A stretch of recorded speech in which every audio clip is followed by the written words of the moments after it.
நிச்சயமான பென்சல் புயல் காரணமாக வடசென்னையில் பல இடங்களில் பலத்த காற்றுடன் கனமழை பெய்து வருகின்றது. வடசென்னை கடலோர பகுதிகளான காசிமேடு, திருவொற்றியூர், எண்ணூர், தாளங்குப்பம் பகுதிகளில் கடல் கடுமையான சீற்றத்துடன் காணப்படுகிறது. புயல் காரணமாக சென்னையில் பல இடங்களில் கனமழை பெய்து வருகின்றது. குறிப்பாக திருவொற்றியூர், ராயபுரம், எண்ணூர், மணலி, மாதவரம், பெரம்பூர், திருவிக நகர், கொளத்தூர் உள்ளிட்ட பகுதிகளில் இரவு முதலே கனமழை பெய்து வருகின்றது. எண்ணூர் விம்கோ நகர் ரயில்வே சுரங்கப்பாதை, அதே போல பெரம்பூரில் உள்ள ரயில்வே சுரங்கப்பாதையில் மழை நீர் சூழ்ந்தால் உடனடியாக வெளியேற்ற ராட்சத மோட்டார்கள் தயார் நிலையில் வைக்கப்பட்டுள்ளது.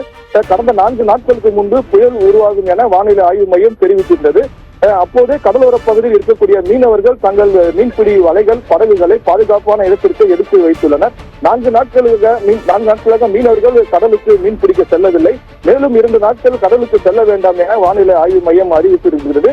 புயல் காரணமாக கடலோர பகுதிகளில் வசிக்கக்கூடிய மக்கள், குறிப்பாக திருவொற்றியூர், எண்ணூர், தாளங்குப்பம் உள்ளிட்ட பகுதிகளில் மக்கள் மாநகராட்சி பள்ளிகளில் தங்க வைக்க ஏற்பாடு செய்யப்பட்டுள்ளது. மேலும் புயல் காரணமாக கடலோர பகுதிகளில் இருக்கக்கூடிய சாலைகள் தற்போது விரிசொலி காணப்படுகிறது.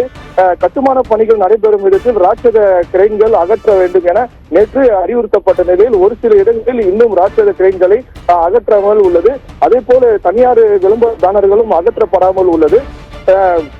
புயல் காரணமாக கடலோர பகுதியில் வசிக்கக்கூடிய மக்களுக்கு மாநகராட்சி பள்ளியில் தங்க வைக்கப்பட ஏற்பாடு செய்யப்பட்டது. அங்கு அவர்களுக்கு தேவையான உணவு உள்ளிட்ட அடிப்படை வசதிகளும் செய்து தர ஏற்பாடு செய்யப்பட்டுள்ளது. பானு, குறிப்பாக நவநீத கிருஷ்ணன், இன்னைக்கு காலையில இருந்து இந்த எண்ணூர், ராயபுரம் இந்த பகுதிகள்லாம் அதிக கனமழை பெய்யக்கூடிய அந்த காட்சிகளை நம்ம காலையில இருந்து தொடர்ந்து சத்தியம் தொலைக்காட்சி வாயிலாக பார்த்துட்டு வரோம். குறிப்பாக தரை காற்று அதிக அளவு வீசுதுன்னு சொல்லப்பட்டிருக்குது. அந்த பாதிக்கப்பட்ட பகுதிகளில் இருக்கக்கூடிய மக்கள் எல்லாம் மீட்கப்பட்டிருக்காங்களா? அந்த இதற்காக மேற்கொள்ளப்பட்டுள்ள நடவடிக்கைகள் என்னவா இருக்குது? தனியார் பள்ளி அதே போல மாநகராட்சி தயார் நிலையில் வைக்கப்பட்டிருக்கிறது. மாநகராட்சி ஊழியர்கள் கடலோர பகுதிகளுக்கு சென்று அங்கு யாருக்காவது உதவி தேவை என்றால் அவர்களை மீட்டு பள்ளிகளுக்கு கொண்டு வரும் பணியில் ஈடுபட்டு வருகின்றனர். அதே போல கடல் சீற்றம் அதிகமாக உள்ளதால் அங்கு இருக்கக்கூடிய சமூக நலக்கூடங்கள் அது போன்ற இடங்களில் அங்கு இருக்கக்கூடிய மக்களை கொண்டு செல்லும் பணியும் தற்போது ஈடுபட்டு வருகின்றனர். பானு, கிருஷ்ணன், நேற்று இரவு இந்த காசிமேடு கடற்கரை பகுதியில பொதுமக்கள் அதிக அளவு குவிறாங்க அப்படிங்கிற ஒரு குற்றச்சாட்டு இருந்தது. உடனடியா அந்த பகுதியில காவலர்கள் குவிக்கப்பட்டு அவர்கள் எல்லாம் அறிவுறுத்தலுக்கு உட்படுத்தப்பட்டு வீட்டுக்கு அனுப்பி வச்சப்பட்டாங்க. இப்போ பொதுமக்கள் யாரும் இருக்காங்களா? அங்கெல்லாம் காவலர்கள் நிறுத்தப்பட்டிருக்கிறார்களா? காவலர்கள் கொட்டும் மழையில் ஒரு 10க்கும் மேற்பட்ட காவலர்கள் காசிமேடு வார்ப்பு பகுதியில் பாதுகாப்பு பணியில் ஈடுபட்டு வருகின்றனர். மீனவர்கள், ஒரு சில மீனவர்களை கூட காசிமேடு காவலர் அந்த பகுதியில் வார்ப்பு பகுதியில் காவலர்கள் உள்ளே அனுப்பாமல் தடுத்து நிறுத்தப்பட்டுள்ளனர்.